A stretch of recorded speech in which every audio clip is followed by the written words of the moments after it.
तो पिछले पार्ट में आपने वो कहानी वगैरह सुनी होगी, काफी अच्छी लगी होगी।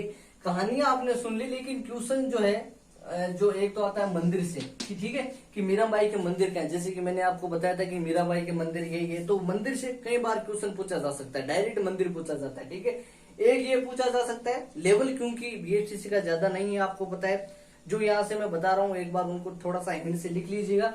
और एक ये खातौली का युद्ध जो है आपको याद रखना, क्योंकि खातौली 1517 जो लिंग है किससे, राणा सांगा का ज्येष्ठ पुत्र था भोजराज। ठीक है, वो इस युद्ध में जो है मृत्यु को प्राप्त हो जाता है। और भोजराज मीराबाई का पति। ठीक है, मेवाड़ जो है, मेवाड़ क्या हो गया, मीराबाई का ससुराल हो गया। मैंने आपको मंदिर एक बार में आपको वापस जो है वो तीनों मंदिर बता देता हूँ कौन कौन थे। तो मैं आपको कुछ क्वेश्चन पूछता हूँ, आप उनके जवाब दीजिएगा। ठीक है, बताओ मीराबाई का पालन पोषण कहाँ हुआ था, बताओ मीराबाई का पालन पोषण कहाँ हुआ था। और दूसरा क्वेश्चन है मीराबाई का जन्म कहाँ हुआ था, पालन पोषण कहाँ। मीराबाई के गुरु का क्या नाम था भैया, बताओ गुरु का नाम क्या था। आपको पहले नहीं बताया था, गुरु का नाम था रैदास। क्या नाम था गुरु का, रैदास नाम था गुरु का। ठीक है, मीराबाई का पहला मंदिर मैंने आपको कहानी में बताया था, पहला मंदिर जहां पर उसने हट पकड़ी थी मीराबाई ने कि नहीं दादा दादा मेरा ब्याह करा, दादा दादा मेरा ब्याह करा। तो राव दूधा ने किसकी आरती कर रहा था, बताओ बताओ जल्दी, चार भुजानाथ। कौन सा मंदिर था, चार भुजानाथ जी। और चार भुजानाथ जी कृष्ण का मंदिर था, कहाँ था, मेड़ता के अंदर। और मेड़ता कहाँ है, मेड़ता है नागौर के अंदर। ठीक है, दूसरा जो मंदिर था वो कहाँ है, कुंभ श्याम मंदिर है।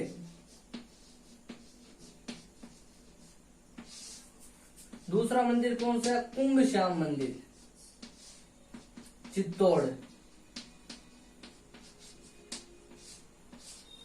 कुंभ श्याम मंदिर चित्तौड़। अब कुंभ श्याम मूर्ति में कहा, कुंभ श्याम एक बार जो मैंने आपको बताया कि जब मीराबाई भोजराज ने कहा कि अगर आप भजन ही इतना अच्छा करते हो तो नृत्य भी कितना अच्छा करोगे, एक बार हमें भी बताओ।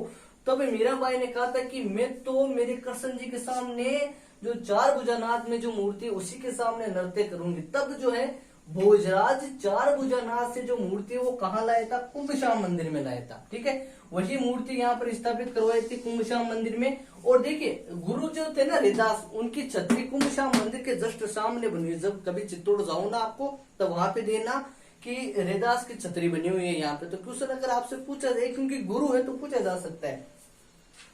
तीसरा जो मंदिर है वो इम्पोर्टेंट है, कैसे कि पहली बात तो वो किसने बनवाया था वो आपको ध्यान में रखना है। ठीक है, वो मंदिर है जगत शिरोमणि मंदिर। कौन सा है, जगत शिरोमणि।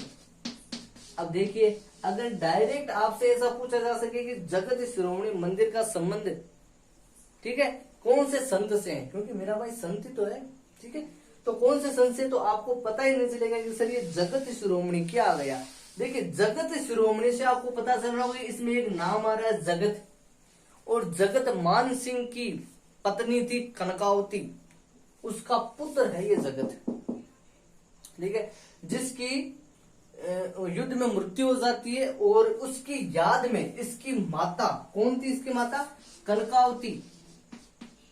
इसकी माता कनकावती ने ये जो है जगत सिंह की याद में जो है वो मंदिर बनवा दिया था। कहां बनवाया, जगह का नाम आपसे पूछ सकता है, आमेर के अंदर। आमेर के अंदर बनाया था।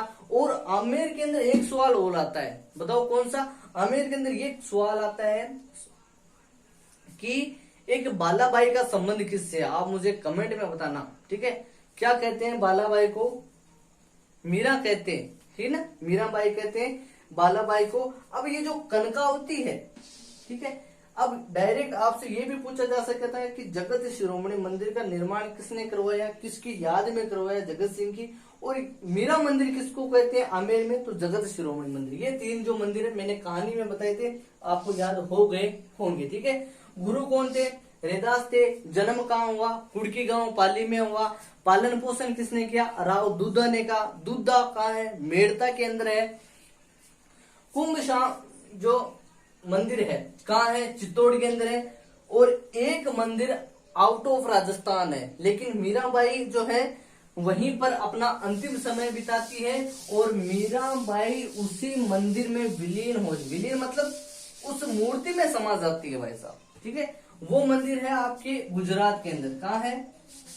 गुजरात के अंदर है। और गुजरात के अंदर है, गुजरात के अंदर कौन सा है? द्वारिकाधीश मंदिर।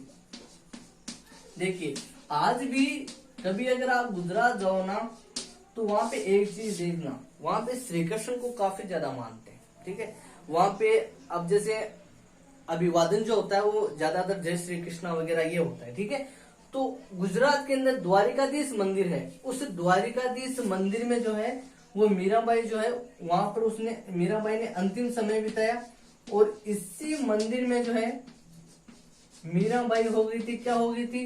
विलीन, समा गई थी इस मंदिर में। मैंने आपको कहानी में बताया था कि जब उदय सिंह आया था, ठीक है, उदय सिंह आया था, उदय सिंह आया नहीं था, उदय सिंह ने जो है भेजे थे, ठीक है, पंडितों को भेजा था और कुछ अपने सेनापतियों को भेजा था, ठीक है। तो मीराबाई का मन नहीं था यहां से जाने का, क्योंकि मीराबाई श्री कृष्ण की भक्ति में लीन थी।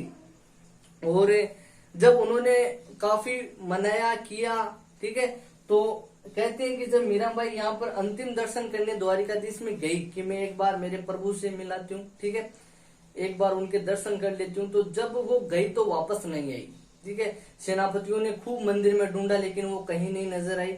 कुछ इस प्रकार से कहते हैं कि जब मीराबाई दर्शन करने गई तो उनका मन नहीं था वापस अपने ससुराल मेवाड़ जाने का।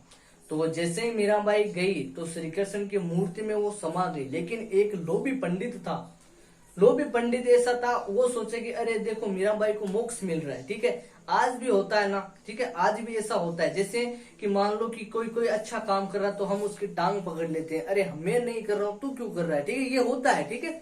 तो जब मीराबाई उस मूर्ति में समा रही थी, पंडित सोचा अरे मीराबाई को तो मोक्ष मिल गया, क्यों ना मुझे भी मोक्ष मिल जाए। तो समा गई थी, लेकिन थोड़ा सा पल्लू बचा था मीराबाई का। वो क्या कर लिया, उस पंडित ने पल्लू पकड़ लिया। और देखिए कोई भी, जब हम भगवान की पवित्रता और हम किसी, ऐसा नहीं है कि हम लोभी अहंकार जब हमारे मन में होता है तो हम प्रभु की भक्ति नहीं कर पाते। तो वो पंडित था प्रसादी पंडित, यानी प्रसाद खाता था, मजे करता था, ऐसा था। तो उसमें क्या हो गया, भगवान जो है वो पल्लू जो है, ठीक है, वो पल्लू आज भी मूर्ति के बाहर जो है लटक रहा है, ऐसा कहते हैं, ठीक है। आप भी, जब मैं आपको हिस्ट्री कभी पढ़ाऊंगा या फिर कल्चर में जो टॉपिक आएगा तो उसमें ऐसा बताते हैं कि वो पल्लू